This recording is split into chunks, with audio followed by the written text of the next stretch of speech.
Olá, queridos. É muito bom estar aqui com vocês mais uma vez para mais uma videoaula da nossa Escola Bíblica Dominical 2020.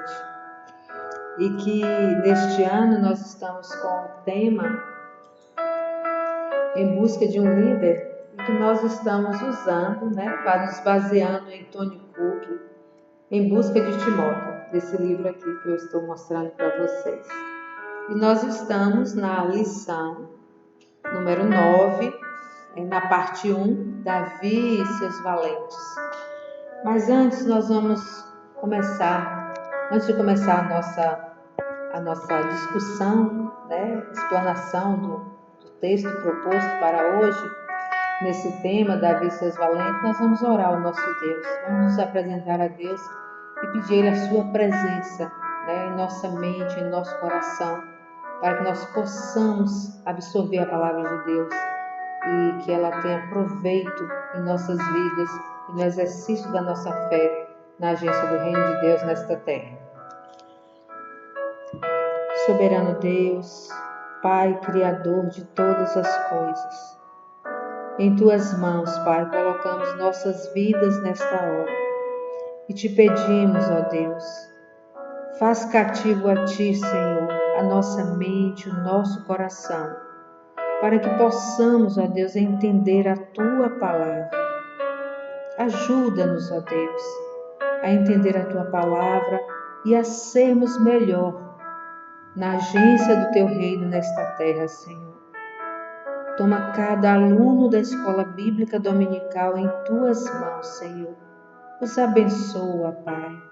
Molda, Senhor, as suas vidas, o seu caráter, para que eles possam Te servir melhor a cada dia e em espírito e em verdade. É o que eu Te oro, Pai, em nome de Jesus e para a glória de Jesus, Senhor. Amém. Queridos, nós vamos estar aqui lendo o texto da nossa discussão hoje, que está em 1 Crônicas de 12, capítulo 12, do verso 16 e 17. E o texto diz o seguinte: alguns outros benjamitas e certos homens de Judá também vieram a Davi em sua fortaleza. Davi saiu ao encontro deles e lhe disse: se vocês vieram em paz para me ajudarem, estou pronto a recebê-los.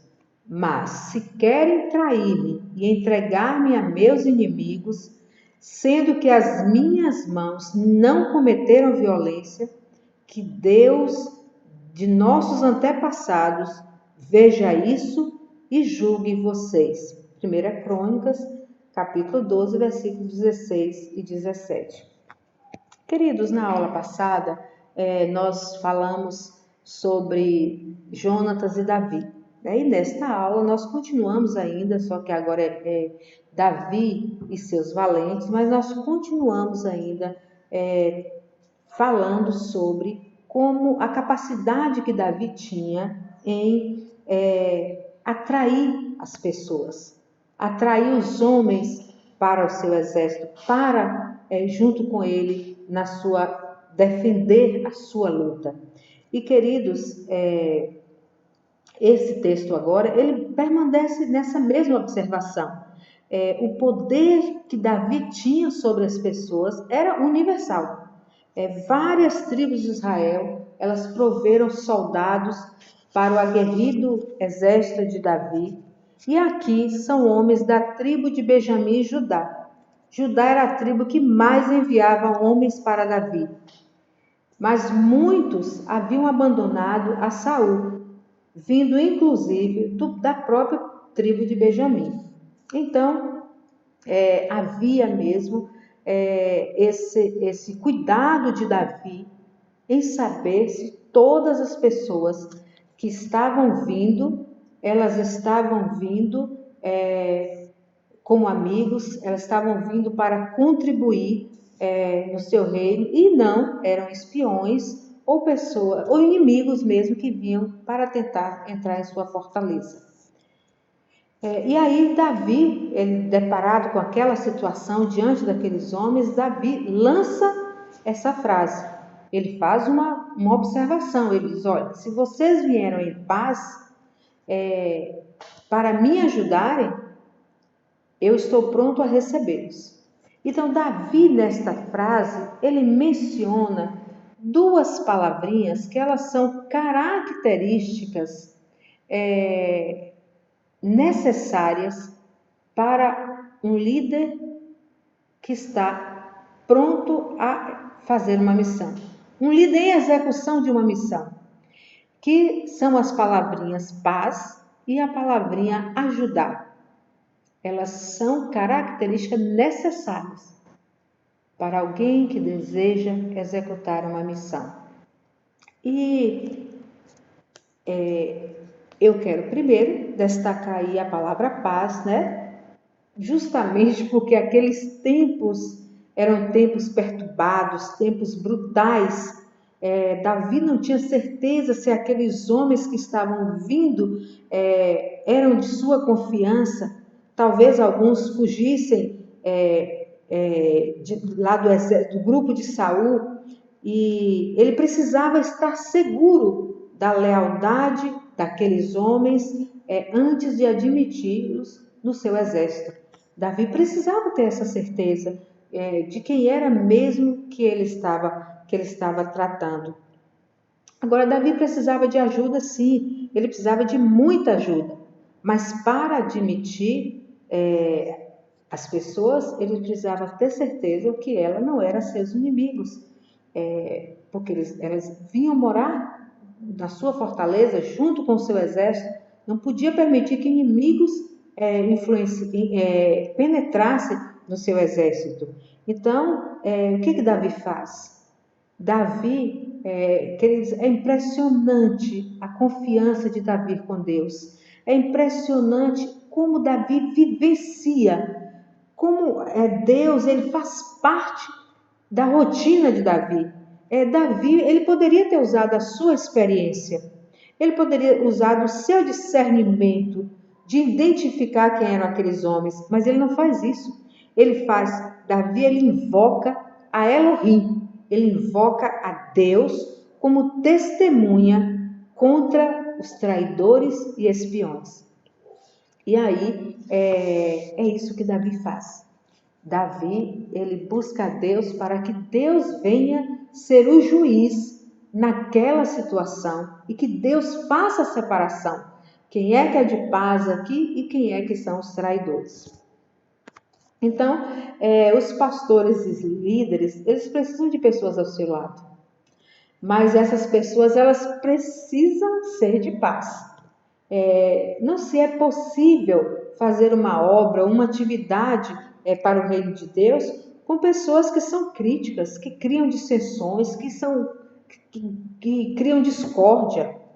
Às vezes essas pessoas, elas até têm talentos, têm capacidade para executar a tarefa, mas o seu comportamento de ausência de paz, ele traz estrago, ele traz dano, ele impede de que a obra seja realizada. Então, aqueles que veem paz, eles são conciliadores, eles são facilitadores, eles atraem pessoas. Então, esse foi o desejo de Davi, e é de todo pastor, e eu garanto que é também do seu pastor, que aqueles que vão agregando ao grupo, que eles venham em paz. Irmãos, eu não sei se vocês se lembram, eu me lembro muito nitidamente, quando Silas chegou na nossa igreja, né? Aquela figura daquele, assim, saindo da adolescência, né? Aquele jovem com tanta paz, tanta obediência, né? Com tanta responsabilidade, mas em especial a paz que havia em Silas, como ela identificava com todos na nossa igreja, não com o pastor José Rizzi principalmente, né? E aí foi disseminando no resto todo do corpo de Cristo na nossa igreja. Como essa chegada de Silas na nossa igreja, ela foi algo que agregou bastante. mas como agregou. Eu acredito que ela trouxe de novo um outro ligamento na nossa igreja toda. Isso eu estou trazendo esse exemplo de Silas para você entender o que acontece com essas pessoas que elas têm paz, como elas são conciliadoras, como elas são agregadoras, facilitadoras e como ela atrai as pessoas. E também tem também a outra palavrinha que é ajuda, né? Davi estava preocupado também com a motivação que essas pessoas tinham para chegar até ele, né? Se elas estavam ali para ajudá-los, eram bem-vindas. Davi sabia que o trabalho a ser feito era muito grande e ele precisava de pessoas dispostas a ajudar. Mas essas pessoas de fato precisavam estar dispostas a ajudar. É comum hoje, queridos, nas igrejas, as pessoas não quererem participar mais de nenhuma atividade. Esse é o panorama da igreja pós-moderna. Estimado que 80% das pessoas que vão à igreja, elas não participam de nenhum ministério na igreja. Será que se um corpo humano ele estivesse com 80% paralisado, será que ele conseguia fazer alguma coisa?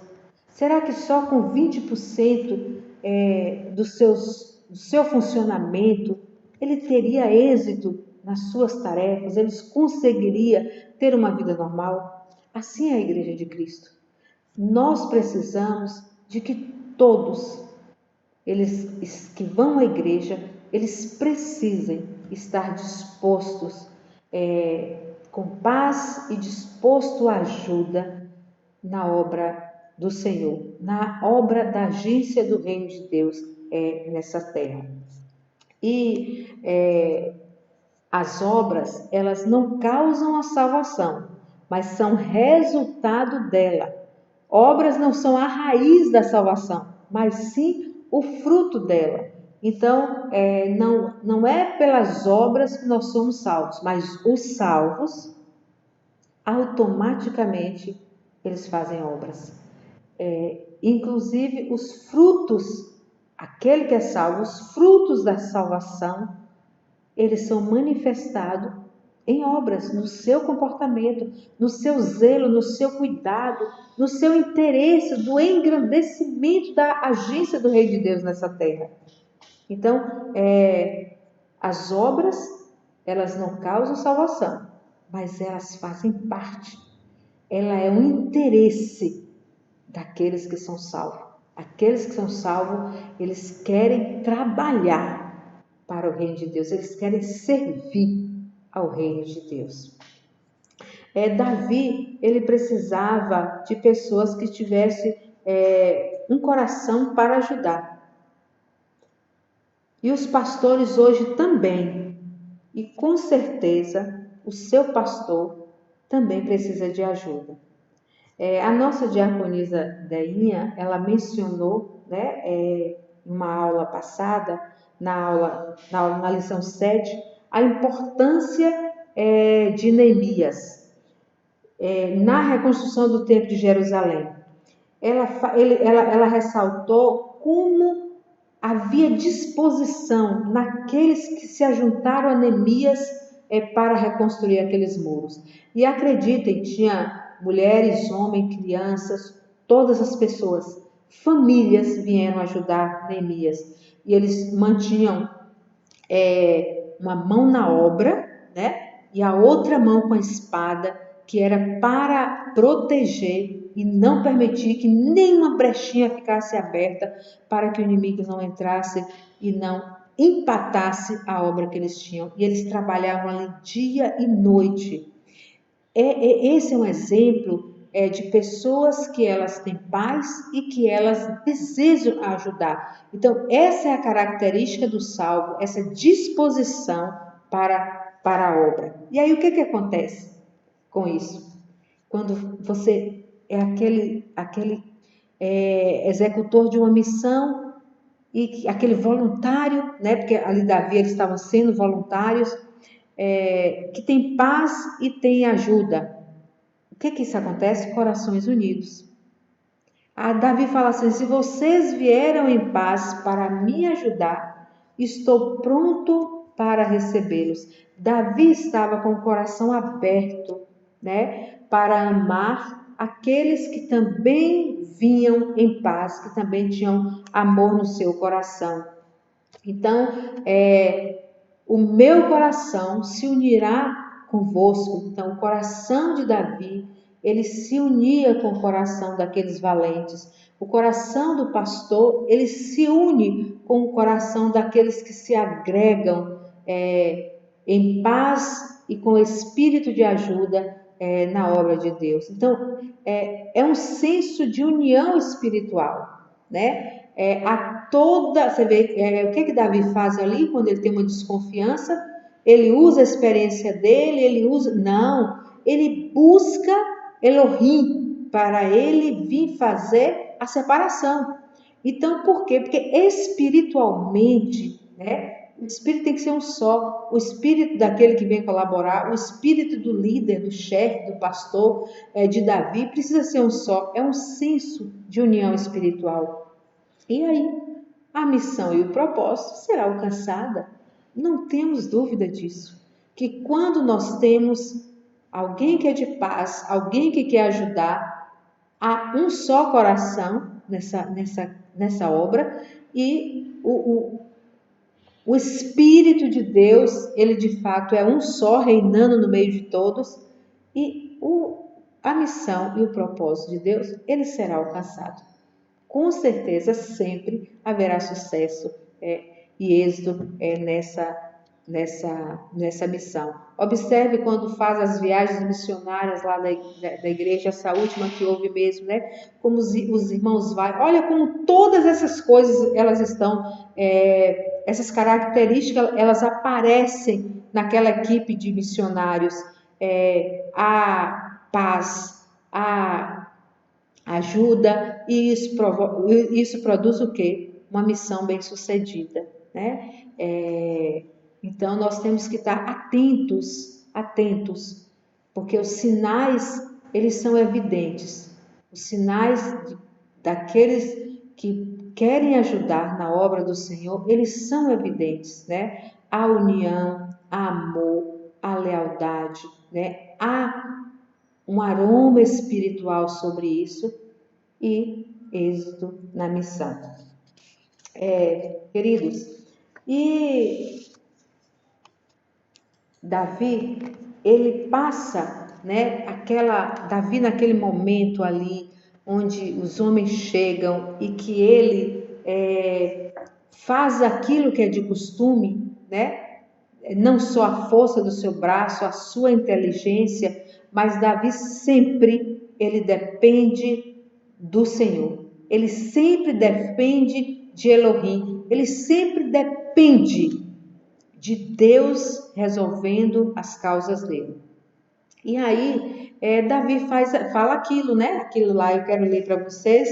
Davi fala assim, lá no versículo 16, 17, no final 17, Davi, ele clama, ele fala: olha, que Deus dos nossos antepassados veja isso e julgue vocês.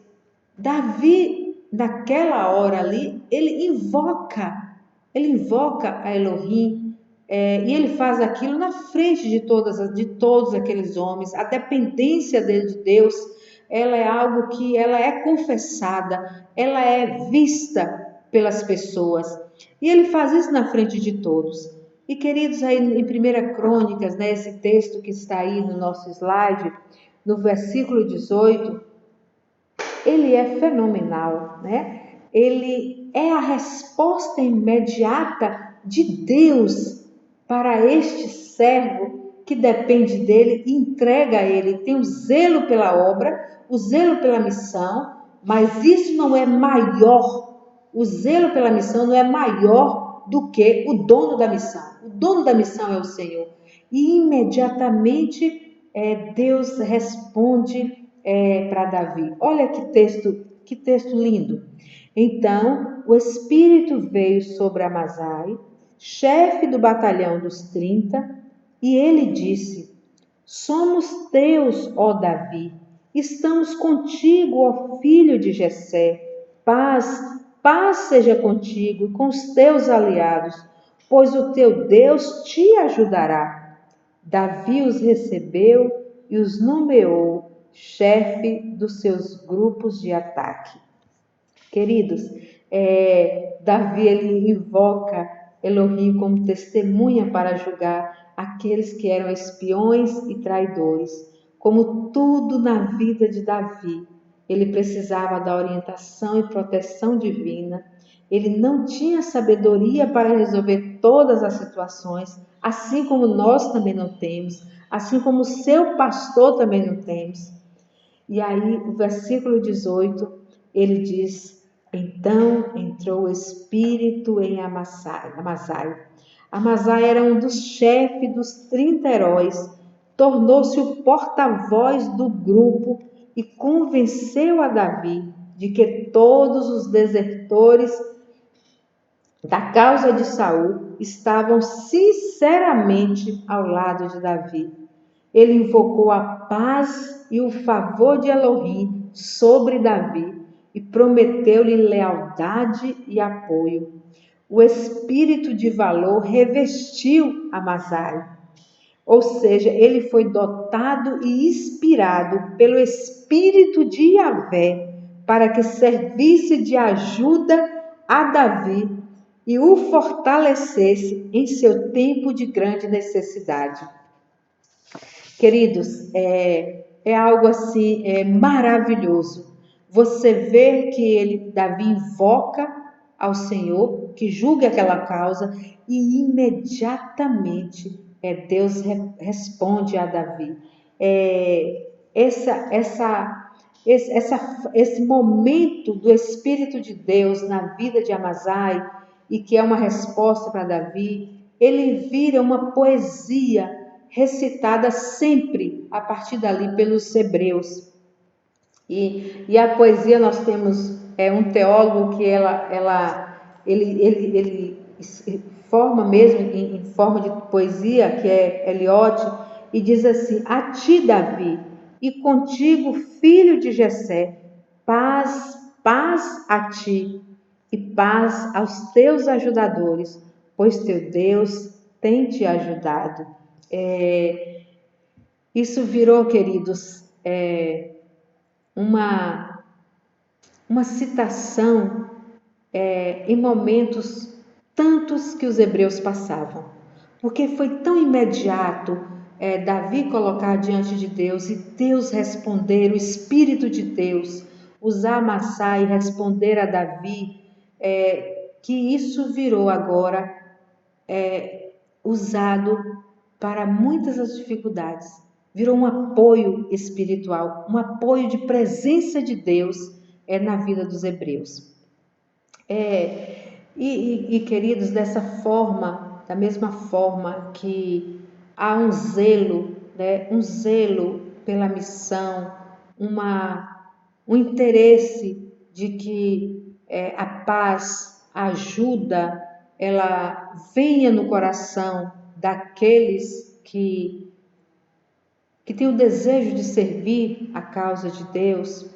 Nós vemos também no texto de Ageu que isso também se retrata de igual forma, De igual forma, o Senhor usava e sustentava e abençoava aqueles que na sua missão, na sua obra, ele dedicava a sua vida e fazia isso em paz, em amor, em serviço. Agora, aqui no texto de Ageu, ele também traz como exemplo essa mesma característica e essa mesma forma.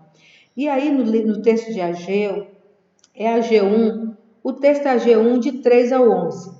Eu só coloquei aqui no slide o 4 e o 5, mas eu gostaria de deixar como tarefa de casa para vocês, que vocês possam ler o capítulo, o texto todo, do 3 até o 11, ou levanta mesmo, lê o livro de Ageu, não é tão grande assim, né? E você está em pandemia, está em isolamento social, tem uma folguinha aí, dá uma lida, porque vai acrescentar para o que Deus está te chamando, para o que Deus está te alertando, para que você possa cumprir a missão que Ele tem para a sua vida. Então, o profeta Ageu, ele explica que o povo está cuidando da sua casa e deixando a casa de Deus. Como esse exercício de trabalho e de ajuda, lealdade e amor está relacionados em ordem. Agora a gente vai ler o texto aqui de Ageu para você entender o que eu estou falando, o que Ageu está falando. Ageu diz assim: por isso, a palavra do Senhor veio novamente por meio do profeta Ageu. Acaso é tempo de vocês morarem em casas de fino acabamento, enquanto a minha casa continua destruída? Isso é uma pergunta que o Senhor está fazendo. E quando eu falo que a lealdade, o amor, ele tem ordem para execução, é porque olha a ordem que o Senhor está falando aí. E que ele está dizendo que essa ordem está errada. Ele fala assim: olha, acaso é tempo de vocês morarem em casas de fino acabamento? Primeiro lugar, é você. Você, a sua moradia, a situação maravilhosa da sua casa está em primeiro lugar. E em segundo lugar, olha a ordem. No segundo lugar, a minha casa continua destruída. Você está vendo que para a lealdade e o amor estar relacionados em ordem? O que Deus está querendo dizer é que, em primeiro lugar, você deveria servir, cuidar, zelar pela casa dele. E você vê que ele fala assim: olha, acaso é tempo de vocês morarem em casas de fino acabamento, enquanto a minha casa, a casa de Deus, continua destruída? Então ele está dizendo que, em primeiro lugar, você deveria ter zelo, cuidado pela casa dele. E em segundo lugar, você deveria cuidar da sua casa. Agora só, queridos, que assim como Davi, ele sempre colocava Deus em primeiro lugar, é porque ele sabia quem Deus era. Aquela aula que nós estudamos, que eu falei que Davi, um homem segundo o coração de Deus, Davi diz que Deus tem um coração e ele consegue tocar no coração de Deus. Então Davi, ele tinha o zelo em primeiro lugar. Ele está tudo se apresentando e colocando diante de Deus. Depois é que ele executava as coisas. Aqui em Ageu é exatamente isso que ele está falando. Se Deus ele estiver, se assim como Davi primeiro cuida de Deus, vai a Deus, se nós fizermos isso também, se primeiro nós cuidarmos da casa de Deus, automaticamente Ele manterá a sua casa suprida e abençoada. Você viu que imediatamente ele invocou a Deus, imediatamente o Espírito de Deus entrou em Amazai e Deus trouxe a resposta para ele? É exatamente assim. Primeiro você cuida das coisas de Deus e imediatamente ele cuida das suas coisas. Que Deus possa abrir as nossas mentes, o nosso coração, para nós atendermos ao chamado de Deus para a sua obra. Não há uma só pessoa que não tem uma missão para servir ao Senhor. Uma só pessoa. Não tem um servo de Deus que Deus não tem uma missão para ele. Não tem um servo de Shalom Adonai que Deus não tem um propósito para a sua vida, queridos. E eu vou dizer uma coisa para você. É hora de você refletir sobre isso. Você está em uma pandemia, você está em isolamento social. E acredite, nas maiores dificuldades é onde o poder de Deus, ele tem o maior método para ele trabalhar na nossa vida. Deixe Deus mostrar o poder dele para você. Experimente no meio de tudo isso que você está passando, de não sei qual a sua situação, mas às vezes de ameaça, de medo, de sofrimento, de tristeza, de preocupação. Deixe Deus mostrar o seu poder na sua vida. É só você experimentar e executar o propósito que Deus tem para você. Amém, queridos? Olha, para a próxima aula, vocês vão estar fazendo a leitura em 1 Crônicas, capítulo 12, o verso 21 e 22, e o pastor Weldon vai estar gravando a nossa videoaula. Então, com muito carinho, estudem a palavra de Deus, participe da EBD, que é no domingo, das 11 às 12, entre lá na sua sala, com seu professor, seus colegas, e aproveite desse momento, dessa oportunidade de estudarmos a palavra de Deus. Amém, queridos? Que Deus os abençoe.